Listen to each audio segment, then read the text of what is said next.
Opisyal lang binuksan ang Higher Education Summit o HES 2026 sa SMX Clark Convention Center nitong March 10 kung saan nagtipon ang mga lider at kinatawan mula sa state universities at colleges o SUCs, local universities and colleges o LUCs at private higher education institutions o HEIs upang palakasin ang sistema ng higher education sa bansa. Sa kanyang mensahe, iginiit ni Commission on Higher Education Commissioner Dr. Mirna Malyari na mahalaga ang kolaborasyon ng mga institusyon upang makamit ang tunay na pag-unlad sa edukasyon.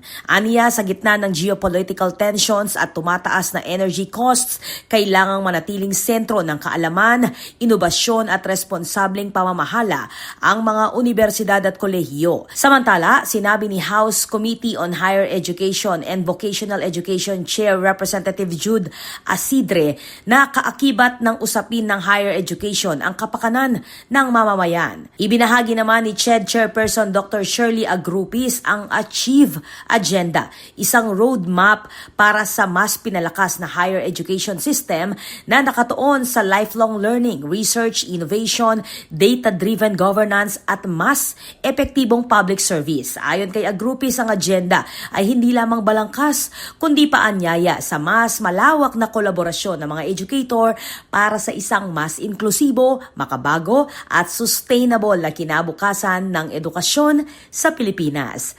Nagtapos ang morning session sa ribbon cutting ceremony habang nakatakdang sundan ito ng mga panel discussion sa hapon. Ako po, Patricia Mamangon para King News Force Pampanga.